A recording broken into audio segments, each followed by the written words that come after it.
napoletana, Lo Guarracino, il lavoro di Letizia Calandra insieme a Francesco Cera clavicembalo, Michele Pasotti chitarra barocca, intitolato a Domenico Scarlatti e il canto di Napoli. Stiamo parlando di quanto la musica colta possa essere stata influenzata dalla musica popolare, soprattutto tutto questo un intreccio che è avvenuto a Napoli, ma siamo tra Napoli e la Spagna, e prima di ascoltare Manuel de Falla, il prossimo autore che Letizia Calandra propone dal suo repertorio, io le chiedo proprio come e quanto si sente dentro o a metà tra la Spagna e Napoli, quante differenze ci possono essere da questi generi. Senti un filo comune tra la Spagna e Napoli? Sì, sicuramente. Al di là della solita retorica che si dice? Sì, la solita retorica, però c'è senz'altro un filo comune nelle armonie, nel calore, ecco, nel modo di coinvolgere con la musica l'ascoltatore. E poi sono, ecco, sia le musiche spagnole che le musiche popolari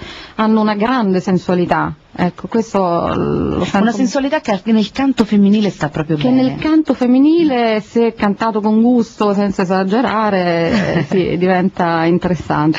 Però ti sei, rispetto al disco precedente, ti sei inclinata verso una dolcezza quasi materna, perché hai dedicato questo tuo ultimo disco alle ninna nanne. Come si intitola il tuo lavoro? Si intitola Ninna Nanna Na. Ninna Nanna Na, che è un modo molto musicale per intitolare un disco alle ninna nanne. E perché hai voluto fare un disco di ninna nanne? Ma durante questi anni, facendo ricerche nelle varie biblioteche musicali d'Italia, ho raccolto una certa quantità di musiche, spesso inedite, a volte anche di grandi compositori classici che hanno dedicato al genere della ninna nanna delle pagine molto belle. E poi trovo che sia un genere particolarmente adatto alla mia vocalità, e quindi ho realizzato questo progetto, questo disco. E quindi questa è un'altra sfaccettatura del tuo modo di vedere popolare e colto insieme, perché la ninna nanna naturalmente è un genere tipico della musica popolare, spesso ha delle origini anonime che poi sono state rivestite di classico. Assolutamente sì, ci sono dei brani inediti di contesti sconosciuti, inediti, molto suggestivi. E qui siamo infatti, sempre in questo discorso a metà tra classico e popolare, alle 7 canciones popolares españolas di Manuel de Falla. Il brano è proprio Nana, una ninna nanna che Letizia Calandra ha inciso di recente per il suo disco Ninna Nanna Nanna. Ninna Nanna Nanna. Ninna Nanna Na. Ecco, è difficile da dirlo, ma l'avete sentito detto da lei.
Ecco, si conclude così questa interpretazione di Nania dalle Siete Canciones Popolares Españolas di Manuel de Falla. La nostra interprete di oggi, protagonista allo spazio classico del notturno italiano, è Letizia Calandra, un brano di grandissime suggestioni. Cosa ci vuoi raccontare di questa interpretazione, di questa esperienza di Ninna Nanna?